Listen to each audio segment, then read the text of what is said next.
Good evening, everybody. Welcome to round 10 of our 1979 DRM Division 2 series, coming to you from the Salzburg Ring in Austria. Salzburg Ring. I am Jason White. I will be your play-by-play announcer for this race. This is the penultimate round of the championship, round 10, so one more round to go after this. There is an outside chance that the championship could be decided here. We'll talk about that more in a minute, but the drivers are currently in their warm-up sessions, so let me run down the top 10 in qualifying for you as time expired. Building on the momentum of his Michigan 500 win, or Marlboro 500, whichever you prefer, Richard Wilkes is now on the pole in this series with a time of 1 minute 16.575. In second place, 0.5 of a second back, is Cesare Slipinski.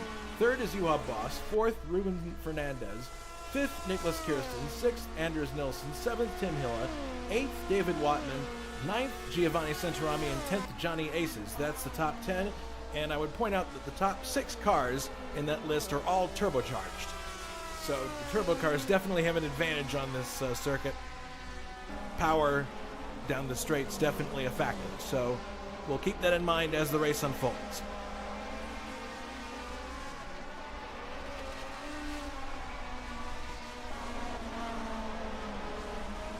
So I mentioned this is our next to last race of the series. Brings us to the Salzburg Ring. We've run this course before, actually, in touring car racing, and it's a lot of fun, actually. It's fun to drive. 2 long straights with a hairpin at one end and a sweeping right-hander at the other end, kind of reminiscent of the Signa bend at La Castellet. But this is a really interesting track. It opened in 1969, some 55 years ago, and has hosted a series of different types of races, most notably the European Touring Car Championship, Formula 5000, Formula 2, Formula 4, Grand Prix motorcycle racing, and Sidecar World Championship racing, among other series. We're going to be going for 24 laps, and that should be a little over 102 kilometers.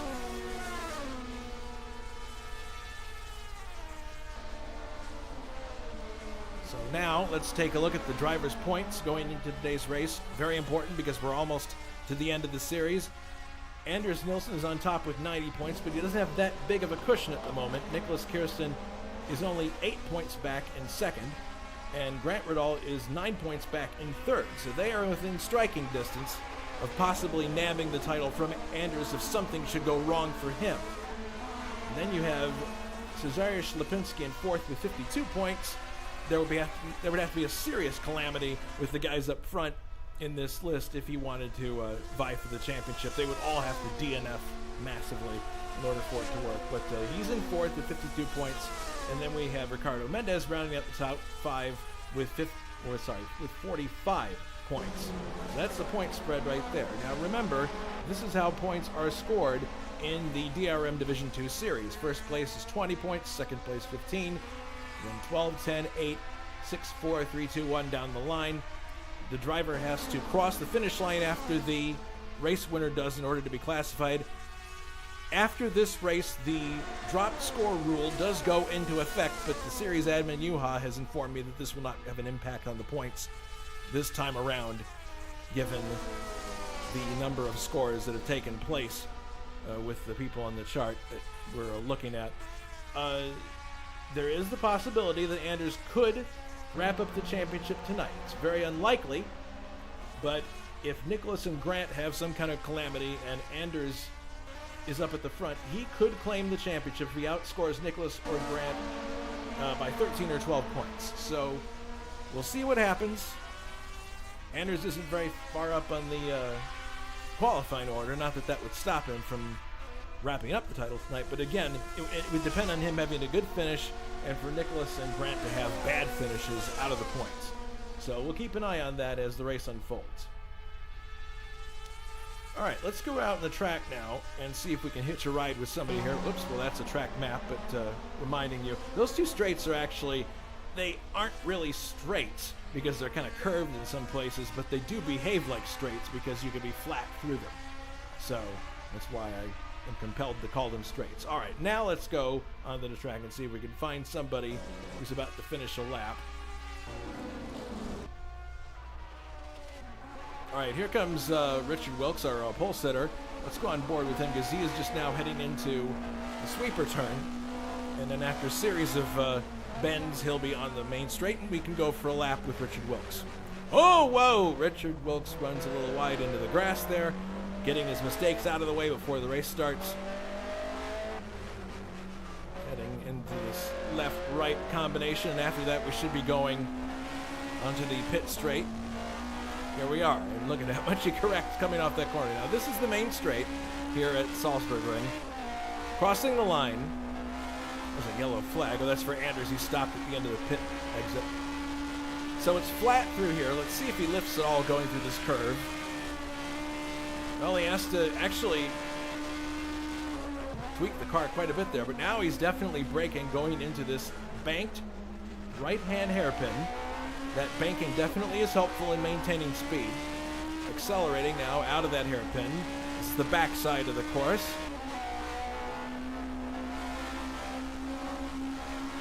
You see Ruben Fernandez just ahead of him there. Sweeping back to the right. This is flat, but maybe the car's getting a little bit squirrely. And now downshifting for this sweeping right-hander. Quick. When you want to get it right, you have to be on the correct line to be quick through there. See Wilkes working the wheel there. Now downshifting, then braking hard for this tighter right-hander. Now we have a left-right combination, which is a little tricky. You have to get on the power just at the right place and sweep back in order to exit this section fast. And that is one lap of Salzburg-Ring in the hands of our pole sitter, Richard Wilkes. Let's take another look at it from the outside. This is looking down the straight. And it's flat here, but then I think the cars are going to have a little bit of an issue going through that turn, or this one up here, right, specifically this one, right here. Well, doesn't seem to twitch that time, but it was twitching last time we were on board. So Wilkes goes around the hairpin. You can see there's cows in that hairpin, so they've got the best seat in the house. Now up the back straightaway. There may be a chance to slipstream on this course. We don't see it too often in the other courses. I mean, Hockenheim, obviously, the longer one. But this may be another chance where slipstreaming may make a difference. We'll see if that plays out during the race. Now into this right-hand sweeper. They're not really following that groove that's there, but and now into the tight right-hander following the sweeper. And again, some of these curves have banking on them. Whoa, Wilkes gets out of shape. This section here definitely does not. This is flat as a pancake. But a lot of the turns, some of the high-speed ones, do have banking involved, and that's going to help cars maintain speed in the race. So those are a couple laps there. Let's see what time we have here to make sure that we've got 36 seconds until the start of the race. So I believe I will just go to the trivia question quickly because that's all I'm going to have time for. I'll talk about other things later. Trivia question for you to ponder. Who won Division 2 in the ADAC-Bavaria-Rennen Salzburg-Ring on May 20th, 1979, the race that we're actually running today? Is it A, Dieter Quester, B, Hans Heyer, or is it C, Walter Brunt? We'll have the answer later in the broadcast.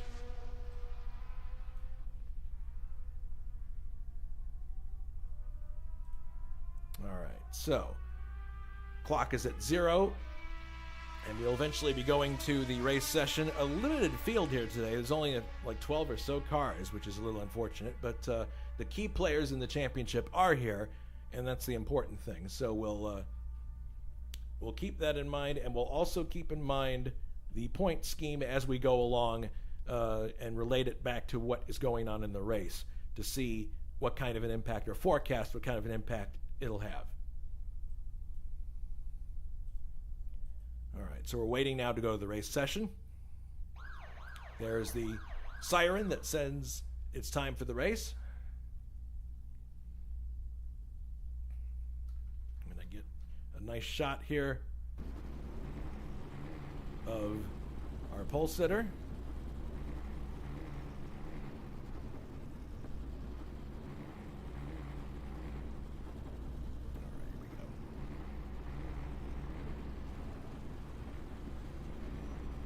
So many views, so little time.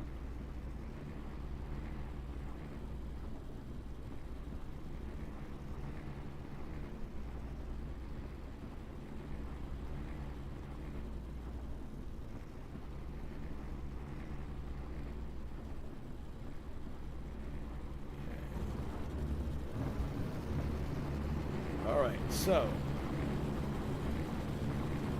getting ready to start the recon lap. And remember, it's a rolling start in this series.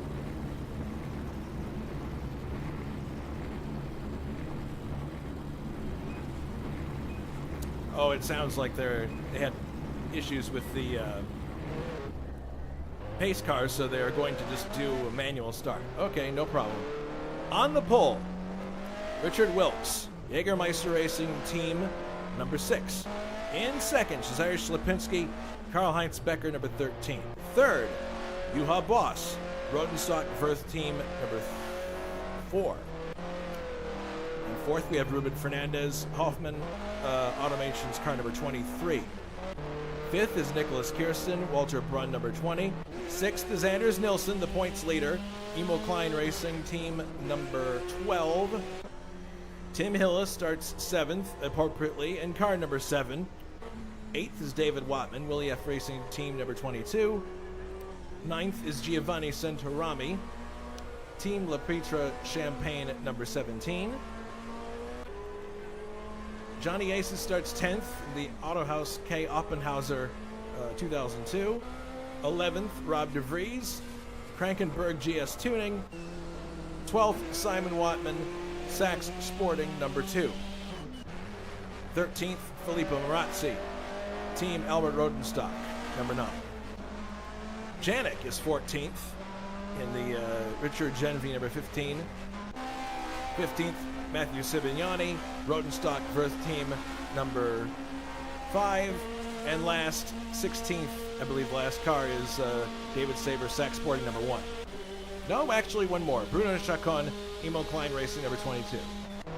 All right, so there are 22 cars, so a bunch of people must have joined at the last minute.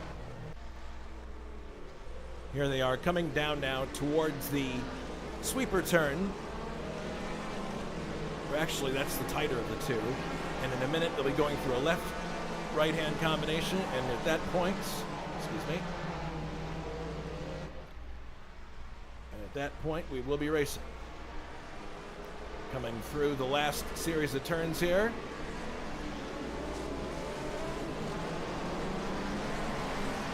And onto the main straight. We're going to go to green. Cars seem slightly out of order. But there we go. The race is underway. My goodness, look at this.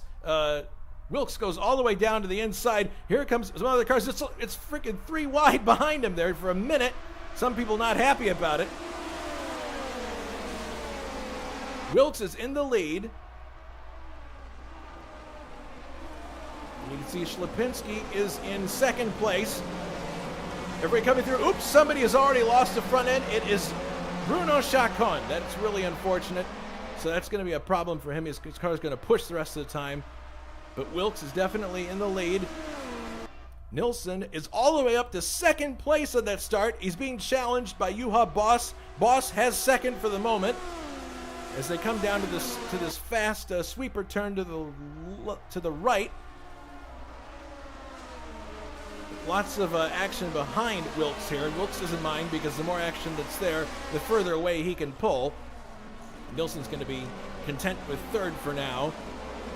Ślepinski 4th, Fernandez in 5th, Kirsten 6th, Sibignani 7th, Hilla 8th, Wattman is 9th. Now heading into the... oh my goodness, Juha gets the car sideways. That could be an opportunity there for Nilsson. Ślepinski sideways, my goodness.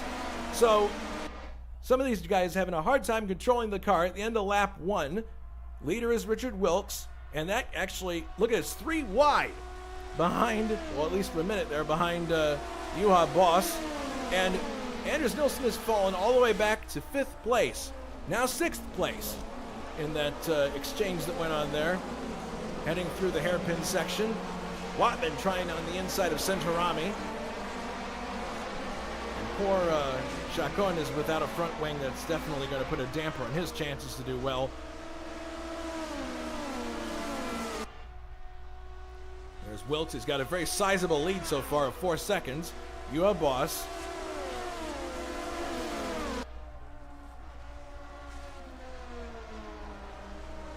Lipinski, Kirsten, Fernandez, Sibignani with an excellent start, up 8 places in his Rodenstock Verth team number 5.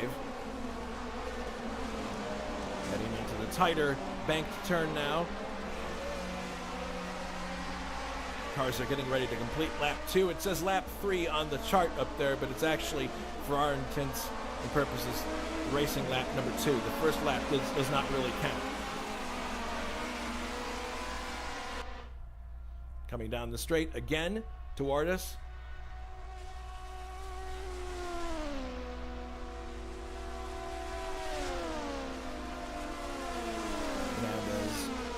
Sibignani starting to size up Fernandez here as we have some smoke coming through this corner. It's Lipinski and Boss competing for second place.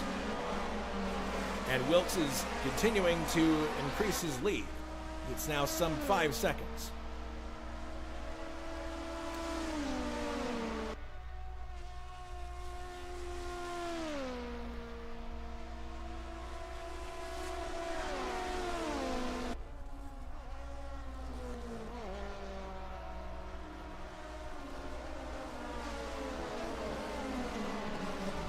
Oh my goodness, Sibignani has just run into the barrier, straight into it, and my goodness, Hilla, oh, that's a tough assignment for Sinarami. They get by. Now it should be safe. Sibignani is down on the grass now, but my goodness, what an incredible impact. Here's a replay of it. He's on the outside here. He just gets too wide, gets on the grass, and it shoots him straight into the tire barrier. That's really too bad. Well, that's the end of the race. And you see right there how close Centurami claimed he got to being collected by that. He was very lucky to not get hit by that. So that's our first retirement. Here's Wilkes again heading down to the hairpin. Look over here. We've got, oh my goodness, side-by-side racing between Boss and Lipinski for second place. There's Nilsson in 6th, Saber 7th, Hilla 8th, 9th, Centurami, very lucky, 10th is De Vries. So the scenario that sees Kirsten getting another shot at the championship is in play because, if I'm not mistaken, in this race, and there's a piece of Sibignani's car left over there from the accident. I do not believe Grant is in this race. Give me 1 second here.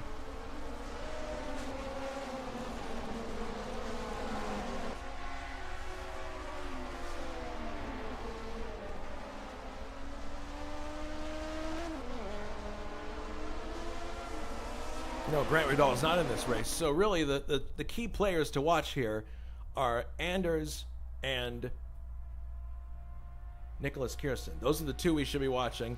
And right now, Kirsten is in 4th, Nilsson's in 6th. So that sees us kicking the can down the road, so to speak, when it comes to the championship. Lipinski in 2nd, Boss 3rd. Look at everybody lighting up the tires as they brake for this section. They've got the banking to help them out, but my goodness, they're really putting it on the edge going through there. Cars starting to spread out a little bit. Wilkes continues his lead. Lipinski now is solidly in 2nd place. 3rd is Juha Boss, a little ways back. Kirsten, and then Ruben Fernandez. That's a pretty hot battle, but look at this. Saber is challenging Anders. They're going to in a minute here. Yeah, he's right on his back bumper now.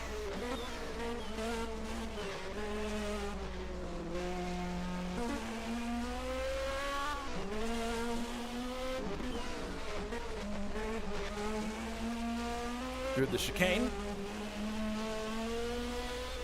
And back onto the front straight. Saber has a pretty good exit there. Let's see if he can do anything with it. He does have a bit of a roll here. Coming up on Nilsson. Nilsson gives him the room. And there goes Sabre by. Sabre takes 6th place from Anders Nilsson, advances 1 spot. So Nilsson falling back through the order. I guess this isn't a track that is to his liking, or at least not to the car's liking. In any case, there goes Sabre up to 6th place. Fernandez is sandwiched between Kirsten and Sabre at this point, but he looks like he's getting close to possibly being attacked by David. We'll see what happens here. Heading down to this fast sweeper. It's a reasonably wide track. It doesn't give you much room offline. I guess Sibignani figured that out, unfortunately. Fernandez looking up the inside, but there's no room there to get alongside Kirsten. Out of the corner, back to the left is Fernandez, and back to the right, out to the left. And you can see Nilsson in the background there in the rearview mirror of Sabre, so he hasn't given up yet. Sabre, though, again, has a very good roll, exiting that corner. I don't know if he'll be able to get alongside. Now he runs out of room, doesn't have the chance there. Maybe he can late break into the corner. Now he's going to take it conservatively. Fernandez gets onto the grass there. That's going to slow him slightly, maybe exposing him to an attack by David Sabre. Yes, Sabre is trying to get up alongside here. It's a drag race down the straightaway. Sabre on the outside there. Is he going to take the position? Yes, he does. Sabre is up to 5th place, slams the door as he gets by Fernandez. Now his next target is Nicholas Kirsten. Sabre has great pace in this race so far. Car seems to be handling very well. Heading into the tight corner here. Again, he's closing up on Kirsten. Right with him now, so David Sabre is certainly the fastest moving car in the track. Look at that. He's come up 11 positions from the start. That's incredible. All right, onto the front straight. Sabre didn't get as good of an exit that time, so Kirsten might be, well, I don't know. Let's see what happens here. Looks like Sabre has a bit of a roll. He does indeed, but he can't do much with it here because of the tight curve there. Heading now to the hairpin.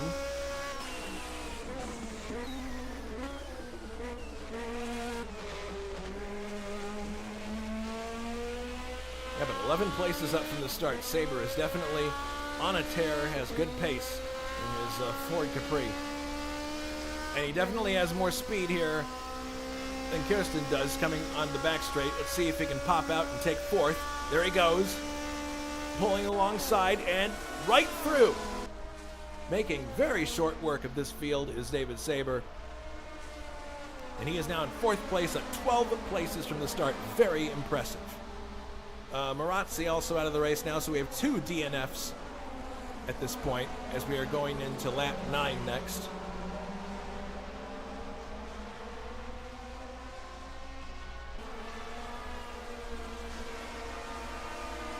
Of course, all this time, Wiltz is getting away from the main field. You can see him there. He is 3 seconds, actually, in front of Ślepinski. So that time has come down a bit. He was 4 in a few tenths of a second ahead before. So now we'll see if Ślepinski is able to close down that gap at all. Ślepinski is very fast in any car that he drives, but especially in this series, he's been very, very good. So, and he hasn't been running the kart series, so he's focused most of his attention on this one. And as we pointed out in the point standings earlier, he's right up there in 4th place. So he's had a good season thus far. He probably won't contend for the championship, but that's a very, very good championship run for him. Ślepinski in 2nd place, and the gap is closing down. It's now down to 2 seconds, so we may see a battle for the lead here before long. Looks like someone might have gone off into that might be what claimed to Marazzi. Of course, that's pure speculation. Here's Sabre in 4th, stalking Juha Boss. Looking for a way around. Juha in the red, yellow, blue, and white BMW just in front of him. Saber seems to get really good purchase coming out of this corner in particular and out of the hairpin. He's got good acceleration, so we'll see if he's able to take Juha. Race is 10 laps old, so it's amazing to think about this, but we're already getting close to the halfway point.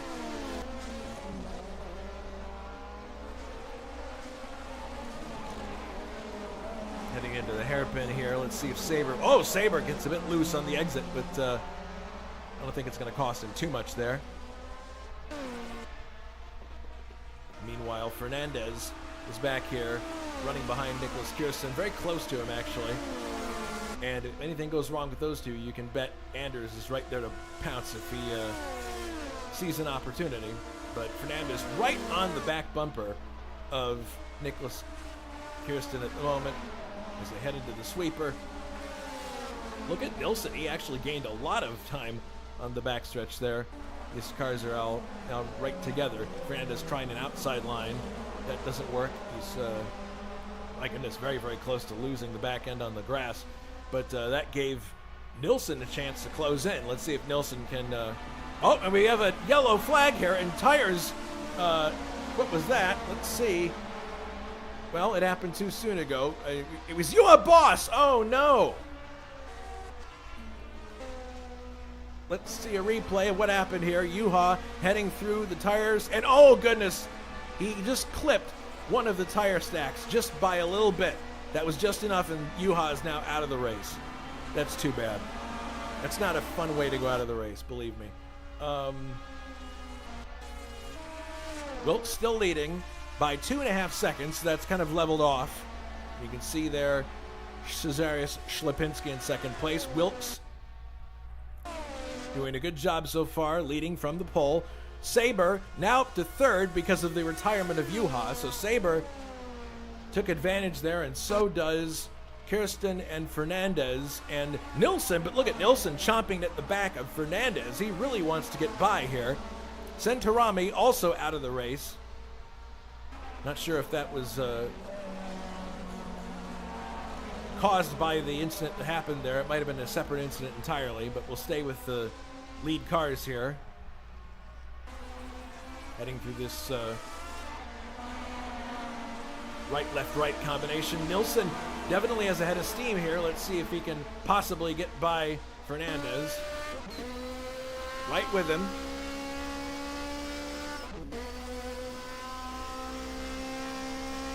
And this is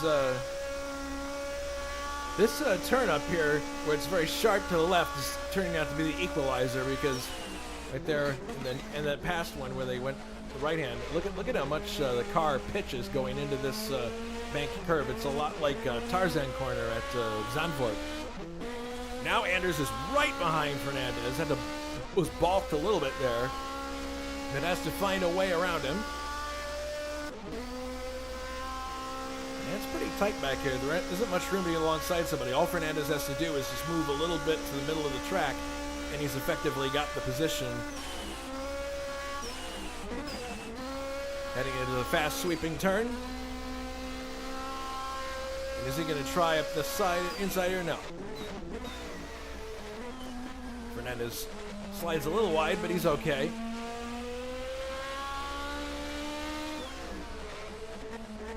Starting lap number 13 now, so we are halfway around this lap. We will be at the halfway point of the race.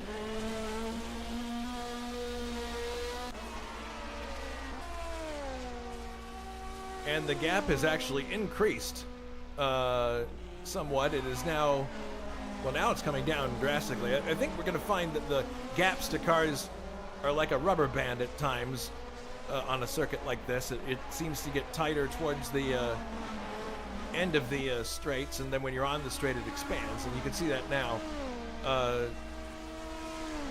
These are both turbocharged cars, but you can see how the just getting good purchase off of that hairpin really helped Wilkes. Wilkes now coming up to lap Chacon.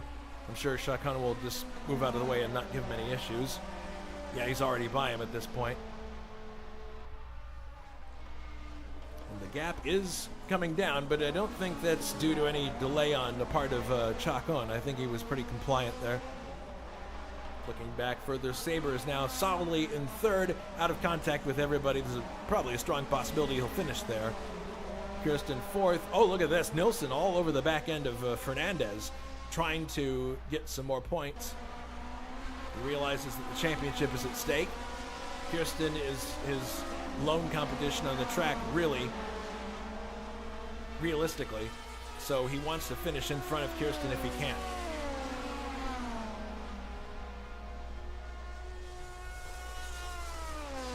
Is Anders going to be able to pull off a pass here? I don't think so. The Fernandez car is really well hooked up. He definitely has enough grunt on these straights to defend himself from the escort of Anders Nilsson into the hairpin.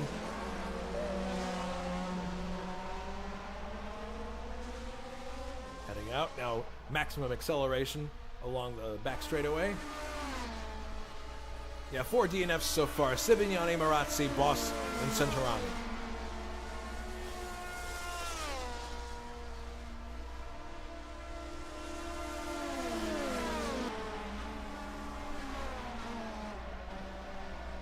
These three running tightly together here. Nobody seems to have a specific advantage anywhere.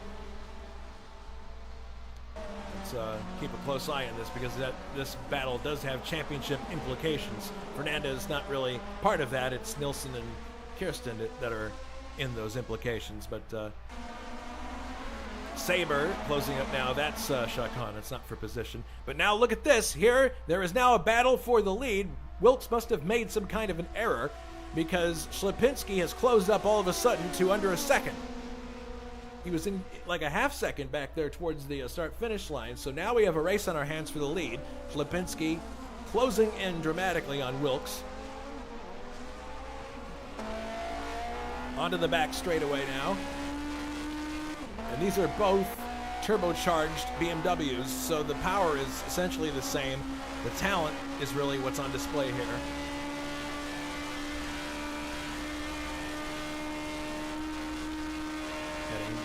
Down to the fast right-hand sweeper. These little drifting to the left and right don't really have much of an impact on speed. But you got to get through that sweeper just right. If you do it wrong, if the line isn't correct, you're not going to be quick. Now you downshift into this tight right-hander where you're helped a little bit by banking. And now the flat is a pancake, left, right, left, that leads you onto the main straight. This is where Juha met his demise, at one of these tire stacks. They do not move. They are absolutely 100% solid. If you hit them, you will be damaging the car, or DNFing, as we see with Juha, unfortunately. Now heading down the straightaway. Wilkes has got excellent speed on the straight. So, but he's not infallible. Cesarius closed up to him really fast, and I think that was more due to, we didn't see it on camera, but it had to have been a mistake of some kind by Wilkes. Heading into the hairpin once again, so Wilkes is going to have to drive the second half of this race with 360-degree vision.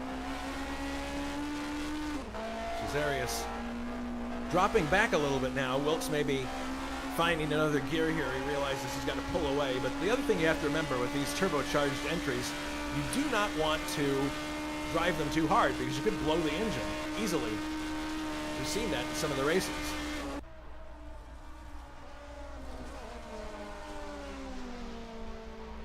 The fast sweeper. Gap is 1 second at this point. Accordions here a little bit. That's about 8/10 now, but it's really going to come down to Wilkes doing flawless laps for the end of the race here to take the win. And that would be fantastic, because he won the Marlboro 500 in IndyCar racing. It'd be nice. I'm sure he'd love to cap off that race with another win today here at the Salzburg Ring. He'd be on a real roll if that would be the case. You can see in the background there David Saber, but he's pretty far back. I don't think he's going to be in a position to challenge these two before the race is over. So you're probably looking at your race for the win right here, although we've seen strange things happen before.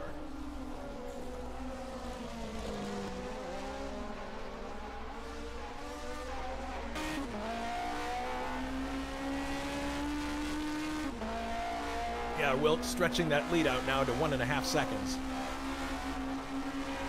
So he definitely has the ability to go faster if he wants to. And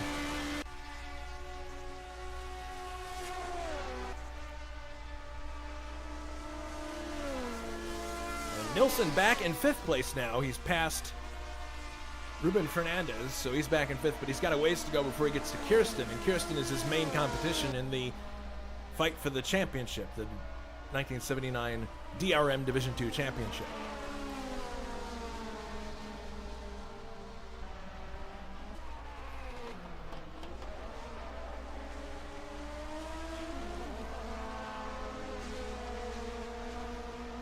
And the gap now down to 1 second again, but Wilkes seems to be able to stretch it out at will. So we'll see what happens here. Time is running out. The laps are running down. We'll have to see if Ślepinski can do anything about Richard Wilkes. And it's a small... This track is not a huge track, but we've only seen one car lap so far, and that's Chacon. So the next car that would be going a lap down is Janik, but we don't see him in the picture yet. Let's see. Nope. He's not even close to being lapped, so... Gap is now 1.5 seconds. So, yeah, it's probably going to take a mistake on Wilkes' part for Ślepinski to have a shot here.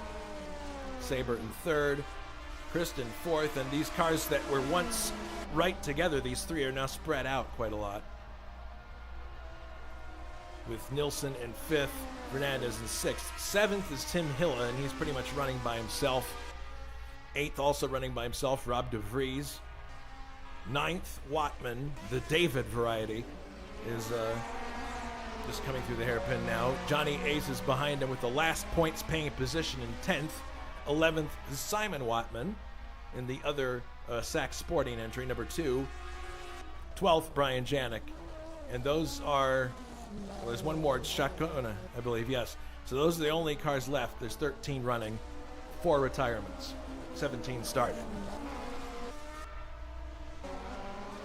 All right, so once again, it appears that Ślepinski is, well, he was reeling in Wilkes for a bit there, but now all of a sudden the gap goes up again. We're starting lap 20 this time by, so that will mean 6 laps to go, 20, 21, 22, 23, 24, and 25.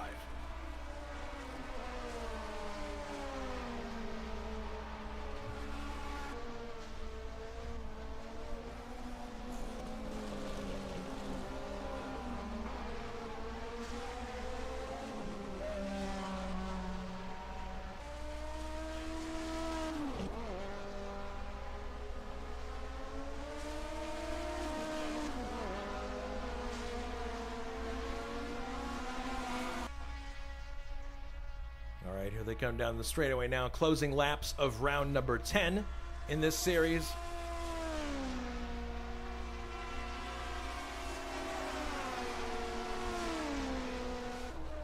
I believe there's a car just ahead that would be Brian Janik. So Wilkes goes through the, yeah, there he is, that's Janik. So Janik about to be lapped by the leaders. I doubt it's going to play into who is going to lead this race, but we'll keep an eye on it.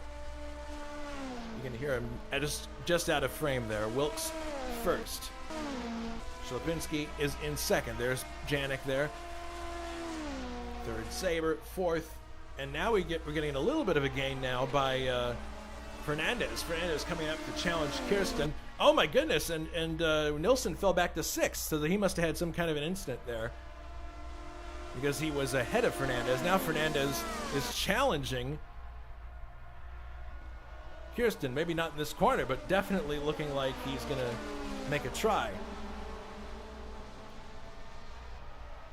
Heading now into the tighter right-hander after the sweeper. Fernandez definitely has a good head of steam, looking to take 4th place from Kirsten, and Nilsson lurking back there, hoping that he can possibly get up and challenge Kirsten, because Kirsten's his main rival in the championship. Okay, Ślepinski is actually, well, no, it's about the same. It's about a second or so. They're coming up now to lap Brian Janik.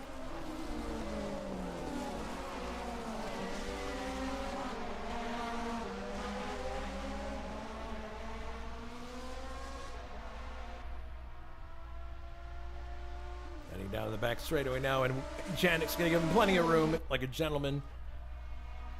He's going to let Lipinski by 2 before the corner, I would assume. There he goes. Gets out of the way. Gap is about the same. It hasn't changed. And Saber there. Oh, now it's getting interesting here. Look at this. Nilsson looking for a way by Fernandez so he can get back in contact with Kirsten. Was looking side to side there but couldn't find it. Fernandez definitely defending his position well. These three are now back together again. They strung out for a bit. Now they're back close together, nose to tail. Through the left-right-left combination that leads onto the main straight. Fernandez a little squirrely there. This might be the chance that Nilsson was looking for as they head onto the front straight, closing laps of this round 10.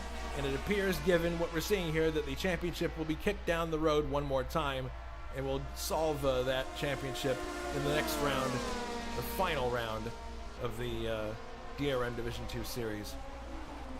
Heading into, oh my goodness, there's contact. Ruben loses his front splitter.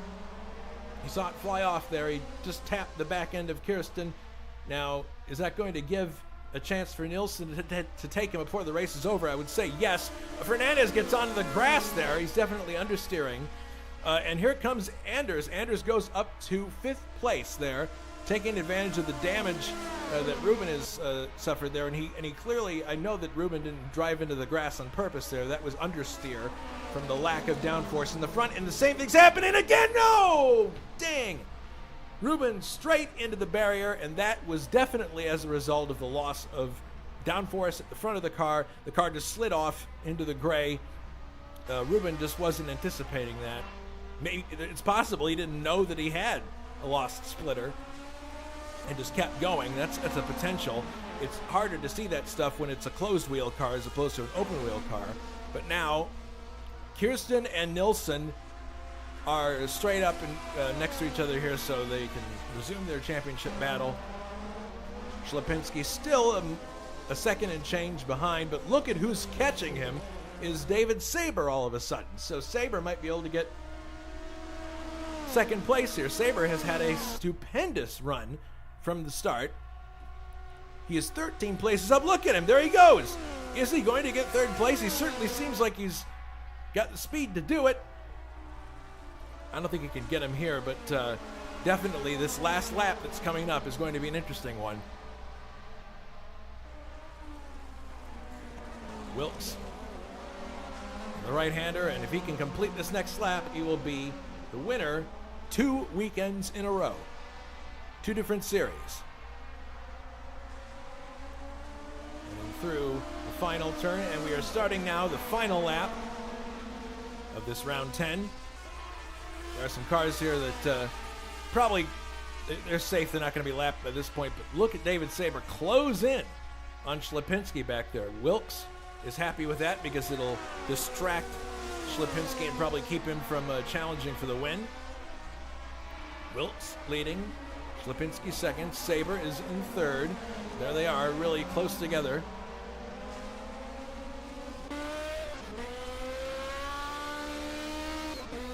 See if Saber can make a challenge here on this final lap of the race. He's got the speed, that's for sure. He's trying to get alongside. Can he do it before this kink? Credit to Lipinski for giving him room to race there. Is he going to get him on the inside? Yes, he does. Saber goes up to second place. What a fantastic run by David Saber. Really great. But it appears that Wilkes will be the one to win. As we are coming down, let's take a look also back here. And Kirsten definitely has the advantage on Nilsson, so that's going to make the championship interesting. Coming out of the final turn and heading towards the start-finish line is Richard Wilkes. And oh my goodness, Saber spins! The race is over. Wilkes has won, and second will be Lipinski. Saber is backwards, rolling on the track. He's trying to get the car running again, but it appears that Kirsten, oh no, he just finishes. Running backwards, he finishes. Kirsten finishes 4th. 5th is Anders Nilsson. My goodness. Let's take a look at that in a replay, if we can, because I don't know what happened there. Suddenly he just lose rear traction. I think it was that grass maybe that did it. Let's take another look. Looking to the right here. He got on the grass. That's what happened, and it spun around. So, man, that's incredible. But he does finish 3rd. Kirsten 4th. Anders in 5th. Tim Hill is 6th. Rob DeBree 7th. Simon Watman 8th. 9th. David Watman 10th. Johnny Aces. Those are all points-paying positions. 11th, Janik. 12th, Ruben Fernandez. 13th, Bruno Chacon. 14th, Giovanni Santarami. 15th, Juha Boss. 16th, Filippo Marazzi. And then the last car, Matthew Sibignoni. So Richard Wilkes wins 2 races in consecutive weekends. Great performance by him.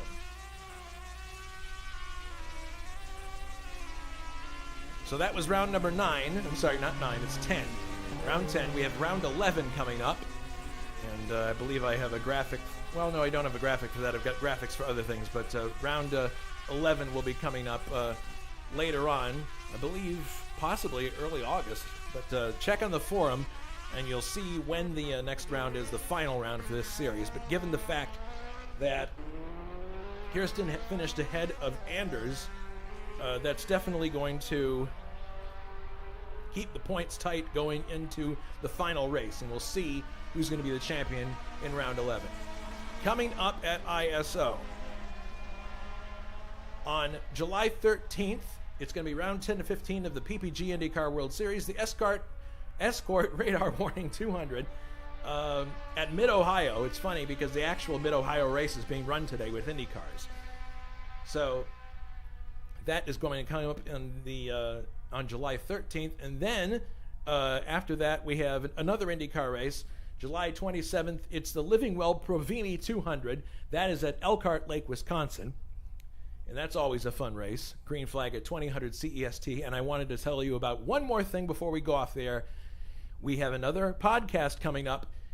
It is an interview with race car designer Alan Mertens. This is episode 16 of our podcast series, and it was recorded just this past week. We're not sure what day it's going to go up, possibly this Saturday coming up. So check the forum and check the YouTube channel, and you'll see eventually when that link will go up, and it'll premiere probably, I would guess, on Saturday of this coming week. All right, so that was round 10 of the Division II DRM 1979 series. Richard Wilkes victorious in consecutive weekends. Great race, some good action, and Sabre with a fantastic run up until the last minute there to finish 3rd after that spin, and he was rolling backwards when he crossed the line. You don't see that too often. All right, so until we see you on our next broadcast, everybody take care and be safe.